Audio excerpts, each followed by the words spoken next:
What is single session therapy? Well, I guess that's a good place to start. The short answer is it depends. Okay. So it's not just so single session therapy isn't a model of therapy, it's a service delivery approach. So atheoretical, but it's built on the idea that one session can be enough or that one session can matter. And that each session, if approached as if it might be the only one, that doesn't mean the clients can't return. It just means that we don't assume that they will. So rather than being about a fixed number of sessions, say one, it's grounded in this idea that one session at a time, that mindset. The therapist works with focus and intention, and so to make each session um, meaningful and that it matters unto itself and not saving material for future visits. So the misconception is that single session only, that it's only one session. And so, but it's really more about the flexibility and putting the client in charge of determining how many sessions that they have and Mhm. maximizing, if there is more than one encounter, maximizing the value of each encounter. Um, and so if the client finds this session helpful, it doesn't need to come back, then great. And if they want to return, they can. So there's like an open door policy. And it's always their call. It's not us determining how many sessions they are to come, and so um, it puts them in charge of how many sessions they have and if they want to come back. And also puts it to where people returning is not like an outcome measure. So, because that often is the case, is like, oh, if you did a good job, people will make another appointment. So it's kind of flips the script on that idea. And so behind the approach is the deep belief that the clients have the ability to make change, sometimes even a small shift. And the small shift creates ripples. And so a small change can lead to big change. And so for me, because I see people in a couple of different settings in which maybe it's not just they're not showing up for a single session kind of, they're not thinking of it that way, but I still mention it to them just as an option. And so I treat each session as if it's a complete encounter, meaning I'm not waiting to cover other things the next session. Doesn't mean that if I do see them again, that I'm not carrying some things forward, but it means that each session is meaningful on its own. What's the part of single session that you like more? Or how do you connect with single session? I think the part of it that I connect with the most is the idea that the number of sessions that a client attends is up to them, and there's not an expectation for how many is the ideal amount or what's to be expected in terms of, if they're doing therapy right, that they come X number of times, because a lot of times people come to us referred by their partner or something like that, or at least maybe lately I've had a lot of those, or someone in their family. I think I'm realizing more and more sometimes people are coming because other people are mentioning things to them in terms of why they should come. And so although the people who are asking them to come to therapy would probably be expecting them to come X number of sessions, but by the same token, it's not so much about attending therapy for therapy's sake. It's also like, what does it end up doing? So I had a client that I was working with, and he mentioned something about his girlfriend, or yeah, his girlfriend, and that I think she goes to therapy, once a week or something like that, and has for a long time. But he was kind of saying, well, what he cares about is the results, not whether she's actually going to therapy or not. But how do you avoid limiting the sessions for the people? Oh, you mean so that they feel that they can come back? Exactly. I think it's a lot about setting up the session and how we do it from the beginning. And so I usually will say something about that. Some people find that just one session is all that they need, but there's certainly the opportunity to come back. And depending on the setting, when I was working with Monty at the clinic, he wouldn't.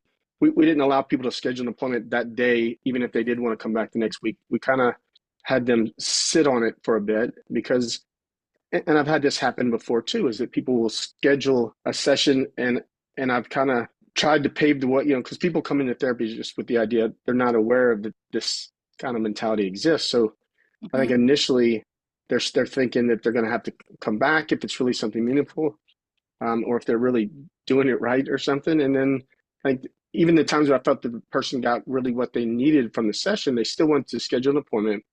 At the time I did, and then they didn't come back. But I also made space for that, which was if you decide that somewhere between now and when our appointment's scheduled that this was all you needed, then I make room for that. And then I also make room for, to answer your question, is if they're certainly welcome to come back, um, when they need to, but not set on the expectation that they have to. And how do you manage time in a single session? It's challenging. Uh-huh. um, I would say that I try and keep my eye on the clock, so I do think it's important to, especially if in a single session, I do sometimes have sessions go like an hour and a half for a single session, but I don't exactly set out for doing, I mean, I still try and keep it within an hour, but I also try to not be too rigid around that idea. Um, and so I also think it's important to think about kind of like in the initial phases, I might be asking more about like their reason for coming in, or what is it they're hoping to get out of coming in today, or I'll start off by asking a question like, if coming and meeting with me today ended up being worth your time, um, what will we have covered, or what will be different when you get home, or what will have changed? And so trying to just set people up for thinking about, what they're wanting out of our time together. One time, I remember you saying that something about the word urgencies, no? Seems to be embedded in the idea of a single session. Uh-huh. Yeah. So, because you might think, in single session that you have to work really fast, and so the word urgency kind of comes up. Mm, Um, I don't really, I don't really use that word because even urgency makes people kind of anxious and urgent. I mean, I think when, I talked about like if we're ever trying to get out of our house urgently, uh-huh. um, we're probably, like we're running late and we're probably going to forget stuff. And I don't know, things won't go as well. Like if I'm running late, I try and just stay centered on just, well, and I think I mentioned to you that this phrase that I had from the military that I think serves me well when I think about it for single session, which is this idea that slow is smooth and smooth is fast. Mm, mhm, mhm. Which, so like that just reminds me to be intentional. Um, you don't usually think about slow being smooth and smooth being fast. You usually just think about I need to hurry up, and you just try to do things faster. But if you in a single session mindset, I think that idea is really helpful. Just by not rushing, it helps things go by faster because it's a very intentional way of working. And I think I started to say like at the beginning of the session, I'm asking more about the problem. Then at some point, I'm going to want to shift more towards alternatives, like what is it they prefer? And then what is it they'd hope for the future? So kind of go from working in the past in terms of what's the problem that's given them a tough time? What do they name it? What are the effects of it? And as that's going on, I'm also listening for, so sometimes some of these phases are going on simultaneously, which is like the exceptions and alternative stories. And then towards the end of the session, I start thinking about, based on our conversation, what might you do differently, or what might you do more of, or less of, or something. So I kind of try and think of it in those kind of phases as well to help with time. And thinking about that, what kind of skills do we need to know when we do single session? It's not easy. I mean, I mean, time management is a challenge, I think, and at least it is for me. And so it's something I'm always thinking about. And so it's things like just staying, focused.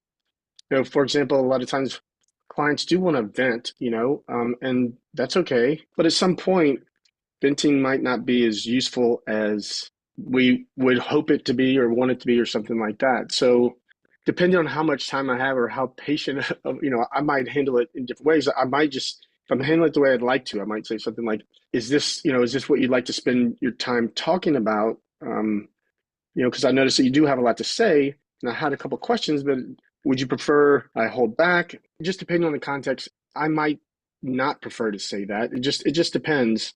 Um, And it also depends on the person. And because some people, I know, it almost seems like the answer is going to be like, yeah, I just want to talk. And I'm thinking like, well, I'm not sure how useful I can be in those situations, you know? So all that to say is that staying focused, thinking about having some sort of framework in which you move through from beginning to end of a session, and knowing where you are and kind of knowing where you are on the clock as well. And even when I do go over in time, I'm quite aware of it. You Mhm. know, it's just that I feel like I need to complete some arc of the session for it to end, like I get some therapists do, they'll just end it, if they're like right here. And I have to get to some sort of point before I'll just end it. I won't just end it. But how do you develop that kind of skills?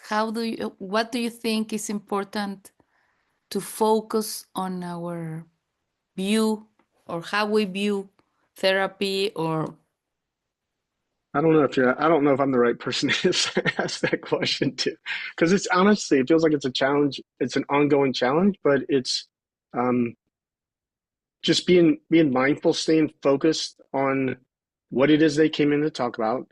Get them focused on that. What is it they're hoping to change?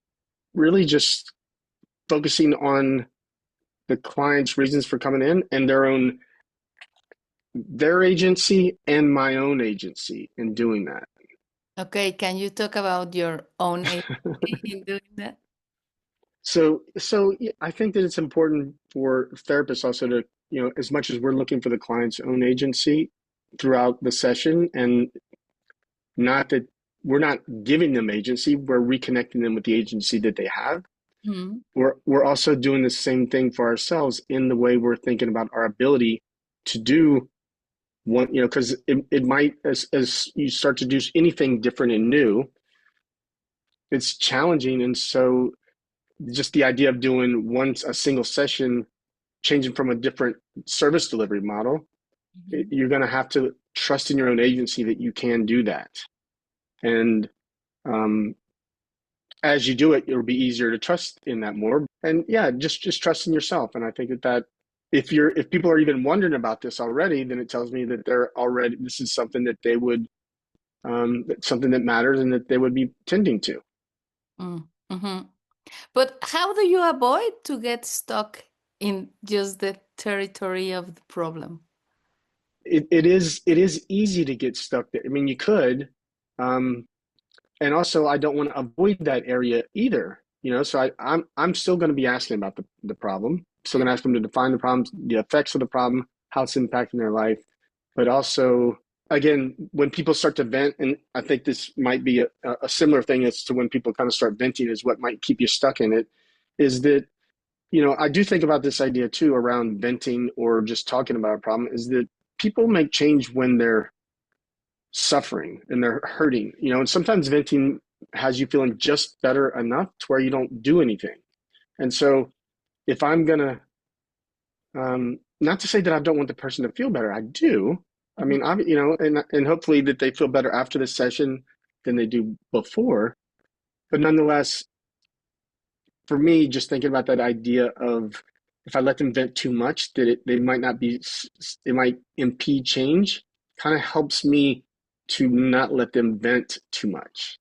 And what happened if people need more sessions? Single session may not differ all that much from, as far as things like this, they can reschedule just as they would, whenever they want to come back, they just reschedule, and so um, a lot of times I don't schedule with people at the end of a session. I'll just say something like, just let me know when you want to, when or if you want to come back, and then let them to decide when they want to, and then just give them some means in which to contact me to do that. So that's something intentional also, right? Yes, yes, it is. What are you valuing for you to do that? Well, I think it's my focus on the one session at a time perspective of it. Is that if I didn't do that, then I would be going with this fixed one session kind of thing. So like I want to give them the opportunity to come back, and so I'm valuing their agency when I'm doing that, which is to say that they'll let me know when and if they need to come back, and then I give them a means to do that. Okay. Do you think that single session is challenging the way we think about therapy? Absolutely, it is. Yeah. I How? mean, it's if you think about the first therapy ever, which is, Freud, which is psychodynamic, I mean, that is built on the idea that you have to come back a lot over time. I mean, some people 2 times a week. Mhm. And believe it or not, I mean, that still happens. Yeah, it challenges, and that's part of what draws me to it is just that it challenges the traditional means of or what people expect from therapies. And the research does show that people get the greatest benefit from the first session, and the greatest number of sessions attended is one, Mhm. and then the average number of sessions attended is like 2 to 3, I think. No, no, that's what the research shows. But but single session folks like to just talk about the greatest number of sessions attended is one, and they often leave out the part about the average being 2 to 3 because um, I think when people hear that statistic that the greatest number of sessions attended is one, I don't know if people because most people think like, well, that's certainly not the case for me because most of the people that they see, that's not the case. But that's in their particular setting, but just the average number. And also, I think that a lot of therapists would have a hard time with that number too, or that research is that because returning is used as an outcome measure oftentimes, is that people have a hard time accepting that, um, or not accepting, or seeing it like, or giving value to them not coming back as a positive outcome. We're trusting the client and we're trusting that we're doing our best in that session. So we don't have any effect on the way the client is coming back or not, right? It's more a decision, an intention, and it's related to our agencies, right? Yeah, right. And I think also what you're getting at too is there are things inside of our control, there's things outside of our control, right? And so that we can trust in their agency and we can trust in they'll get the most out of one's, but ultimately they'll decide on how many that's outside of our control of whether they think they need to come back or not. What makes narrative therapy such a good fit for single session therapy? Well, a lot of times people believe that for therapy to be effective, that it has to like be deep and have this depth to it. And so I think narrative therapy is especially compatible because it, first of all, gets away from this idea of deep, and is more interested in this idea of thicker descriptions or of either their identity or the problem itself or the alternatives that they prefer. Um, and so I think that by externalizing conversations in narrative therapy, it helps early on separate the person from the problem. Mhm. Um, and then this creates space to notice the client's values or intentions and abilities and the things that often get obscured by the problem itself. And so, and also narrative therapy doesn't require us to dig deep into their history. Part of the problem they have in shifting over to single session ideas is because there's this idea that they have to get this history and do this full intake. Because Mhm. if you're doing a full intake, the whole first session, then it create some challenges to one session being a complete course of therapy of itself. And so narrative therapy is efficient without being shallow, and it supports a focus on meaning and action, uh, both which are important, especially when they were only meeting for one session. Action doesn't just happen on its own. I think that there has to be some meaning attached to it. And so I think that narrative therapy does a good job with helping people attach meaning to what they do. Narrative therapy is also paying attention to people's intentions, which, a lot of times people devalue intentions, which, in an outcome driven society, yeah, right. Intentions don't really matter. But in therapy, we get to, there might be some stalled intentions that we can then help the person to realize in the future. What are the things that you cover in single session when you're trying to get close to the main ideas of narrative therapy? Well, for one, I start off by asking them, like naming the problem. We just call it or something like that. And then I explore the effects of the problem, like how it's impacting them. And then, because sometimes people don't exactly, if you're not asking them the effects of the problem, because this is what helps to begin separating them from it. When they're asking the effects of the problem, helps to begin. So, because they might see themselves as the problem, not just might, more than likely, that's when people walk into therapy, they see themselves as the problem and that they're there to be fixed. Mhm. When you help them separate themselves from the problem, and so that's the most important. That's kind of where I start off, and then also as I'm asking the questions around the effects of the problem, I'm also hearing exceptions to the problem, the times that they did something different without me even necessarily even asking about those times. Usually those things kind of reveal themselves as I'm asking about the problem than it does by me saying, can you tell me a time that you didn't, like asking it that way, like not that haven't ever asked it that way, but for that question to be effective, you'd have had to have talked about lots of other things, because I don't think the person's scaffold over to, like, right away you ask them that question, they're probably going to say, like, no, they can't think of a time, really. If they're in the middle of the problem, if they're in the problem, it feels like it's there all the time. Mhm. But how do you train yourself to listen to those exceptions on one session? Um, it doesn't happen overnight either. And so it, just that I'm always listening for, and obviously I don't think I always was, but so um, it's a good question, I think, because it gets me thinking too about, like, how did I, because I'm always listening for, their value, skills, and intentions as they're describing the problem, and so it kind of just happens for me now.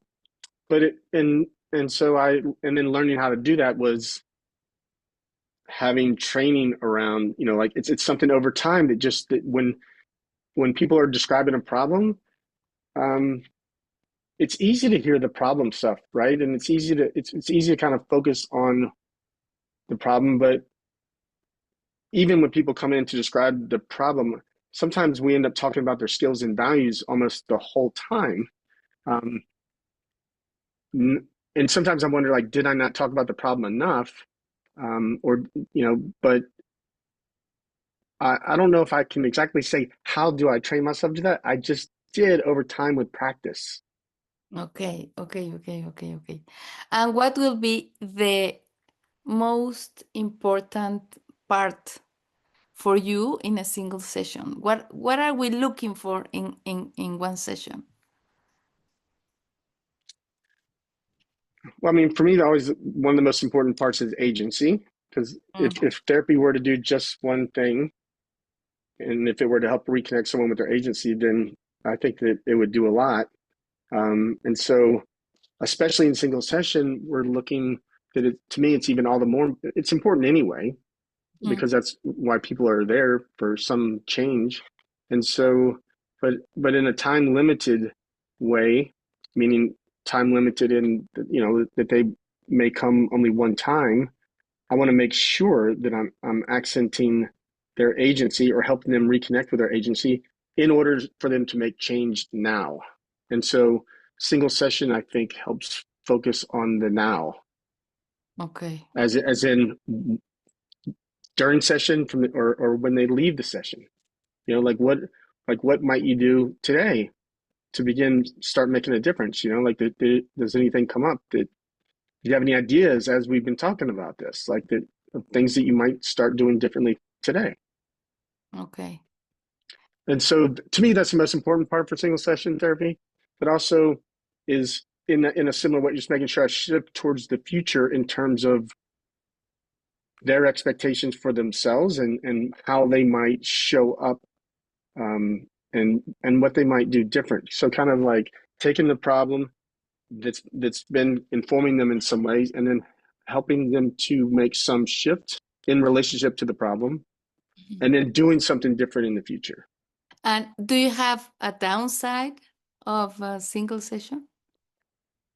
People may only have the opportunity to come one time, or for whatever reason, they're situation, where they live, or how far they are from where I am. So sometimes one session is all they're going to have, right? But is if there is a con to it, would be is if I were to be the one kind of say, no, this is a single session. Sorry, you can't come back.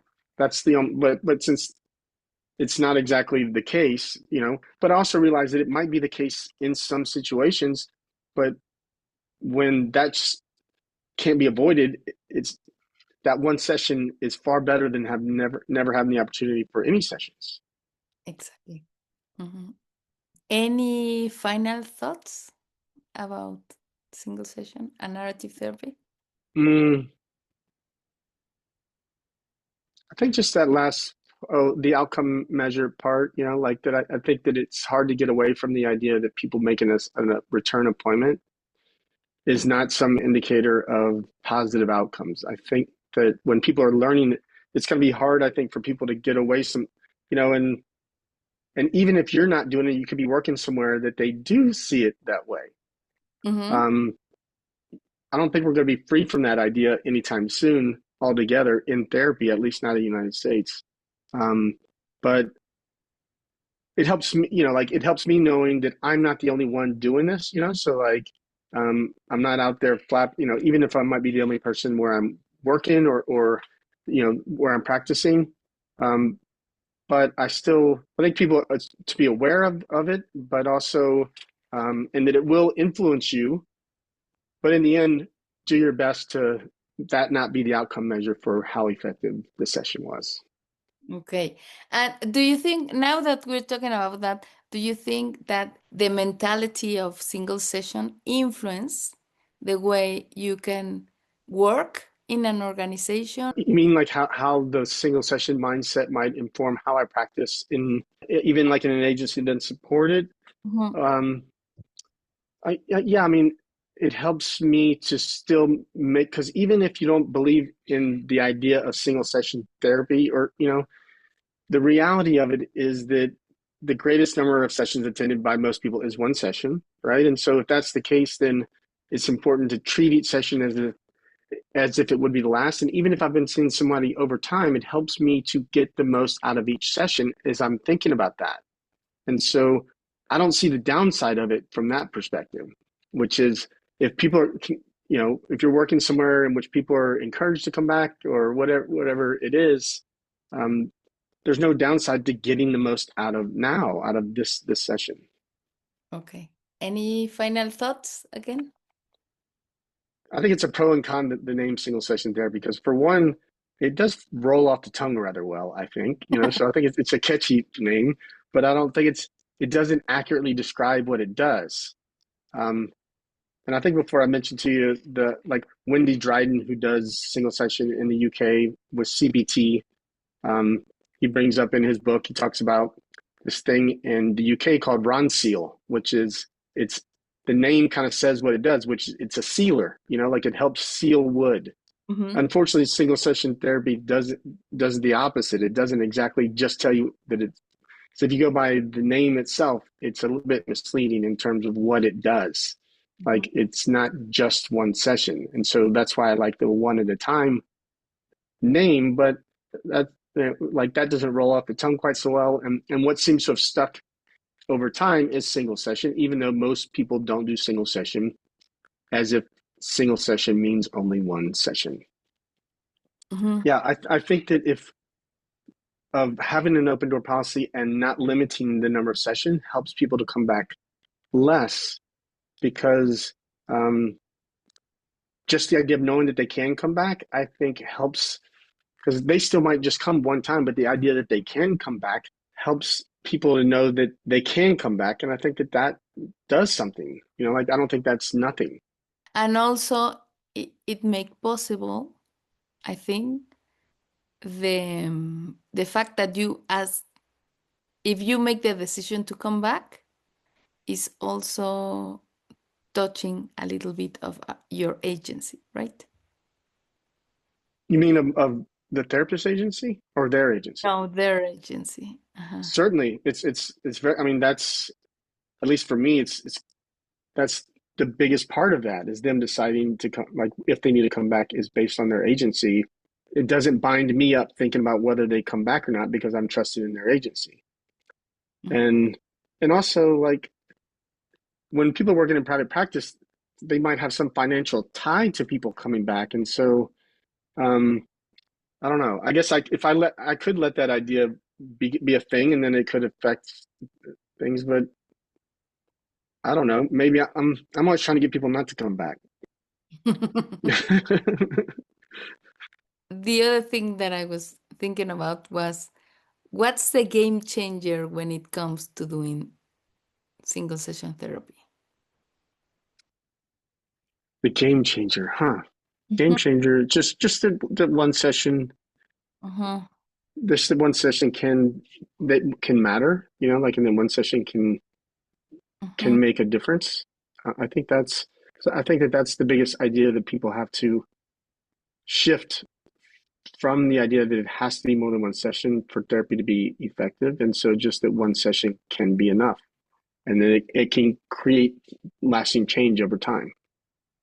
And also, you say single session invite us to gently interrupt and guide the conversation towards what the person wants to do differently. Because knowing she's just in pain and suffering, but that's unfortunately when the magic happens. Discomfort is motivator. I guess it allows me to focus on my own agency in interrupting, and or it gives me permission to interrupt in a way. I mean, obviously, I just mean in my own head because if I'm wanting to be the most useful to the person, just to let them kind of let the problem take over and just that them vent the whole session, I just don't think I'm being very useful to them. Okay.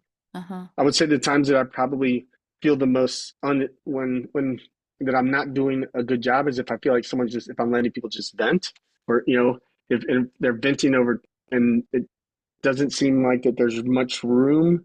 But at the same time, sometimes people just do need to talk to kind of get it out. And I don't know. Sometimes I feel like that's more useful sometimes than others. And so there have just been times when I've had clients that just have vented, and I start getting a little anxious when it seems to be taking up all of the time that we have. Mm. Mhm. And you also say something about some of the session therapy does change how I traditionally see therapy because it challenged the assumption that people must be in therapy for a long time. And I like that. Well, yeah, because I think that I guess by design, therapists have some bias towards therapy, right? And so naturally, therapists think more of therapy than most people do. And so even though I'm obviously a therapist too, and I see value in it, but it's, I don't believe that it's necessarily of value to everybody for all things, you know? And so, um, and I think that even some of the questions I might ask people, it like that's embedded in it, like I don't presume because they probably assume that I am assuming that therapy is the best thing for everybody or some, or that people should come back and things like that. So it allows me to move away from that idea. Um, because I don't presume that therapy is what everybody needs to fix the problems they're facing. Okay. Thank you very much, Michael. I think that's You're it. welcome.